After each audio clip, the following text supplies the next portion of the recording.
Malalaking bulaklak na may kakaibang amoy? Hey, what's up guys? Welcome sa KTV! Marahil ay isa ka rin sa mga taong nabibighani kapag nakakakita ng mga bulaklak at halaman sa iyong kapaligiran.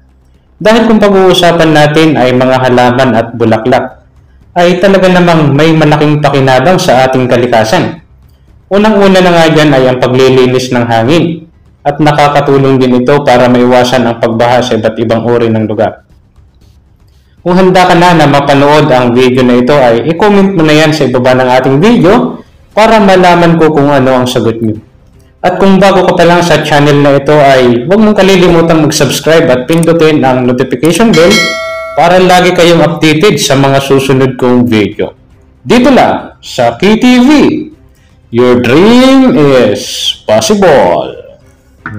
Sa paglipas ng mahabang panahon mula noon at magpahanggang ngayon ay may malaking naitutulong sa atin ang mga halaman at mga bulaklak.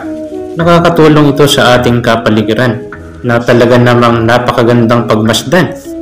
Importante din ang mga puno at halaman para manatili ang kagandahan ng ating kalikasan.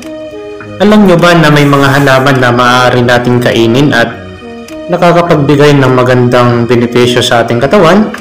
At may mga halaman din na maaaring panggamot sa anumang uri ng karamdaman. Ngunit naiisip mo ba na may mga halaman na hindi pangkaraniwan at napakabaho ng amoy?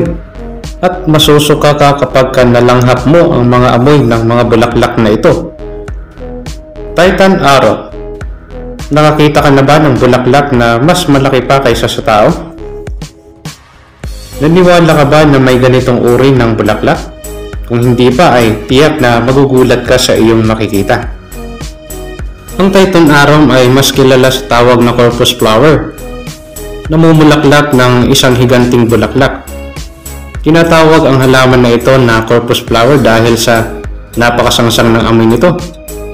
Dahil sa ang halaman nito ay endemic, matatagpuan ang halaman na ito sa matataas at matatarik na bundok sa Western Sumatra. Ang Titan Arum ay mayroong matulis na spike sa gitna nito o tinatawag na spadix. Sa paligid ng spadix ay ang petals nito na nakapaligid na parang bell na nakaharap pataas na siya namang tinatawag na spade. Ang spade ay kulay berde sa labas at sa loob naman nito ay makikita ang magandang gravestone na violet ang kulay. Ang spadix naman ito ang kulay dilaw na nasa bandang itaas at kulay brown naman ang sa bandang ibaba. Umaabot ng hanggang 10 talampagan o higit pa ang tangkad ng bulaklak na Titan Arum. Mas matangkad pa sa mga tao. Yun nga lang ay matagal bago mamulaklak ang halamang ito. Kadalasan ay kada 4 o hanggang sa 5 taon lamang ito namumulaklak at kapag namulaklak ito ay tiyak na dadayuhin ng mga turista. Rafflesia arnoldi. Ang Rafflesia arnoldi ay pinakamalaking individual flowers sa buong mundo na matatagpuan sa Southeast Asia. Hindi pangkaraniwan ang halaman na ito dahil sa 3 rason. Una, dahil isa itong parasitic carnivorous plants. Kumukuha ng nutrisyon ang halaman na ito mula sa mga insekto at maliliit na mga hayop na nahuhulog sa bunganga nito. Ang pangalawang rason naman ay dahil sa isa itong rootless plant. Oo, dahil hindi ito katulad ng ibang halaman na mayroong ugat. Dahil ang halaman na ito ay walang ugat na kumukonekta papunta sa lupa. Ang pangatlong rason naman ay isa itong leafless plant. Wala itong mga dahon at tanging napakalaking bulaklak lamang nito ang tanging parte ng halaman na ito. Ang Rafflesia arnoldi ay ang napakalaking bulaklak. Kulay pulang bulaklak ngunit napakabaho naman ang amoy ng bulaklak na ito na maihahalin tulad natin sa patay na hayop o isang nabubulok na laman.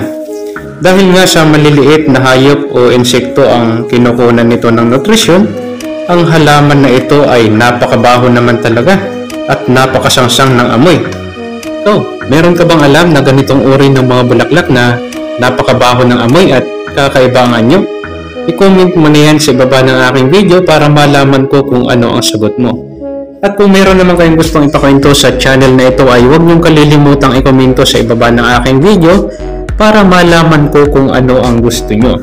Hanggang sa muli, Dito lang sa KTV, your dream is possible. Thank you so much. Good